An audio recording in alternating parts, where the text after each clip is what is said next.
up? Just Aaron right here, Question Period Canada. How y'all doing? Couple of questions for you.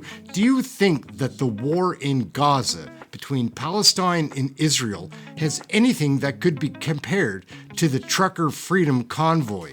They're doing that. They're saying the world is falling apart because of lack of decorum in the Commons. This is foolishness, guys. Let's take a peek at what they're talking about. More than 50 former politicians, human rights advocates, religious leaders, and artists are joining forces to call for greater civility in our public discourse, and they want politicians to take the lead. In an open letter published in the Globe and Mail just days ago, the group writes, quote, "We are calling upon you, the senior political leadership of Canada, to put political affiliation and partisanship aside and demonstrate your shared commitment to fostering a safer, more cohesive, and respectful Canada where hatred has no home." The letter argues that geopolitical events like the Israel-Hamas war and domestic issues like the trucker convoy protests have further highlighted the growing discord. Joining me to talk more about civility are two people who co-signed the letter. Former Quebec Premier and current partner with Terrien Couture Jolicoeur, Jean Charest, is here, and former Federal Finance Minister Bill Morneau is with us. He currently sits on CIBC's Board of Directors. Hello to both of you. Great pleasure to welcome you to the program. Thanks for making the time. Great to be with you, Vashi. Mr. Morneau, I'll start with you. Why is this letter something you wanted to sign?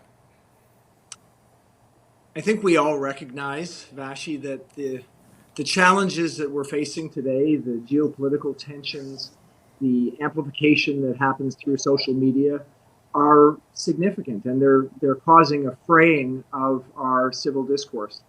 We just believe that there's an important focus required from our leadership in Canada, a sustained effort to make sure that we address these challenges and retain what we have in Canada, which is a wonderful, peaceable country that's been able to deal with challenging issues with strongly held opinions in a way that allows us to continue in a way that is remarked upon by the rest of the world as a best opportunity, best in class. Mr. Charest, you recently delivered the eulogy, one of the eulogies at former Prime Minister Brian Mulroney's funeral. I felt, as I was covering that week of ceremony and of the funeral, that there was a great sense of nostalgia among Canadians for the way in which political leaders conducted themselves in that era, I guess you could call it. Did you have that sense of nostalgia as well? Well, the state funeral of Brian Mulroney was, for the country, a moment of grace.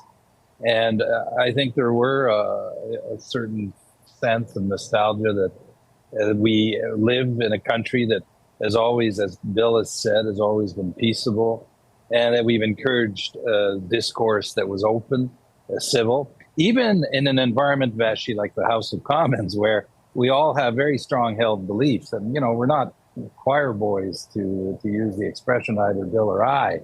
And we were able to enter into some pretty tough debate. But at the end of the day, we need to shed light on the fact that we're witnessing now and experiencing a number of debates where there's a lot of incivility, and we should not allow this to happen and tolerate it. And we should stand up and speak out so that we maintain these values that we believe in as Canadians. Is it difficult to pursue that, Mr. Morneau, in the political sphere right now? And to put a finer point on it, is there incentive for civility in politics? My sense from my time in office is better is absolutely possible. I've found after I've left politics, really great relationships with people like Ronna Ambrose, Lisa Raitt, Aaron O'Toole. So it's absolutely possible. We can do better. But I think the focus of the letter was very much on how do we make sure that we can resolve really strongly held differences of opinion civilly in our country. And that means that the leadership of politicians is important. We don't want to inflame differences. We want to try to find a way to resolve them. It means that we need to think about that in all of our actions and think about the mechanisms that we can improve people's ability to resolve those differences. I guess sort of to just jump off what Mr. Morneau is saying, Mr. Charest, though, is there, I guess, a system that exists right now in which doing the right thing gets rewarded? And is there not sort of an incentive rather to be less civil because it gets you clicks on social media and it makes you go viral and things of that nature? In the short term, it may get you clips, but I'm delighted to report to you, Vashi, that in my experience of 30 years of public life, whenever I made that effort to reach out and to be more consensual and to recognize the arguments of my adversaries, it always paid off in spades, and not just for the debate, but also for me politically in a selfish way. So we underestimate that. But I just feel very strongly we should not let the rest of the world contaminate our debate. I'm thinking of the United States in particular, which is an influence. And we should not let the advent of social media define how we should be behaving when we're discussing very difficult issues. What are the stakes, Mr. Morneau, if things continue on the path that the letter sort of outlines, the signatories perceive it going down?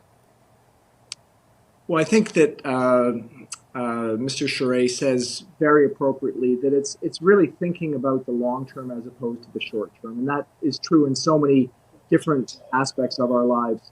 We do need to think about the long-term damage that we can have if we don't find a way to resolve disputes peaceably. Canada is a safe haven for people from around the world. It's a place where people want to come and invest. They want to invest because it's a nation that's been successful at resolving differences for generations, differences between, French and English, finding ways to do Indigenous reconciliation, recognizing challenges that we've had with minority groups over many years. So that is a success story, and we can't rest on those laurels. Do you think, Mr. Charest, that as we watch what is unfolding south of the border unfold over the next number of months leading up to the election, that it might work to remind Canadians of the kinds of discourse that they want to have versus what they don't want to have? Well, that's an interesting angle, Vashi. We should look at it that way. We should, we can't help but hear about the debate in the United States every single day. It's on the news. It dominates our lives. And we should make a point of saying this is not what we want. Most decent Canadians are appalled by what they're hearing south of the border coming out of the mouths of elected people and commentary. That's not Canada, and we don't have to let ourselves influenced by that. Just before we go, if you'll both permit me, because of your extensive cabinet and economic experience, we're about a week and a half away from the federal budget. Mr. Morneau, I just wanted to ask you, as you kind of look now from the outside in at the Canadian economy and the introduction of this budget, what is the chief challenge in your mind facing the economy right now? Well, I knew, Vashi, I wouldn't get away with being on your show without talking about it. So, look, it's a very difficult moment. Inflation over the last couple of years has been higher than wage growth, so people are stressed. And there's a real incentive for, any government to think about those short-term challenges because they're real. My plea is that we think, in much the same way on this issue as we were just talking about, we think about the long term. What we really need to be focused on is growth. We need to recognize that more investment is critically important, and in particular, more investment from other sources than the government. We need to encourage businesses to invest. That needs to be a focus of attention. So from my perspective, every measure needs to be thinking about that long-term objective. And while obviously there's going to be short-term things that the government will want to do, trying to find a way to be both fiscally responsible and thinking about growth is important at this moment. Mr. Charest, same question to you. What do you identify as the chief challenge for Canada's economy right now? Well, I'm going to say it in a different way, or that Bill has just said it. Growth is also about increasing productivity. And Canada has a very real issue in terms of increasing our productivity, which really means about more growth and more value added in our economy. And the other issue I would identify as an anchor, a fiscal anchor in regards to our public finances, the deficit and the debt. I think we need to pay attention to that, because this is something that's going to creep up on us. Maybe not tomorrow, but could very rapidly creep up on us in the future if we don't keep a very tight rein on our public finances. I'll leave it there. I appreciate See both how of you. easy it is for us to agree? Yeah, there you go. We're real life example of it. I appreciate both of you. You should get involved in politics, Bill.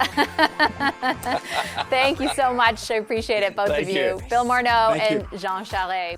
So yes, I'm Aaron. This is Question Period Canada. We have a blast here all the time learning about Canadian federal politics. We'll be covering the question period this afternoon. Come check us out. We have a blast there. It's a fun chat room, great community, learning about Canadian federal politics. Yes, I'm Aaron. This is Question Period Canada. Like, subscribe, get notified, share all of that fun stuff. There's buttons around here somewhere. That's it. Check your next video. Thank you for watching. We are learning about Canadian federal politics right here.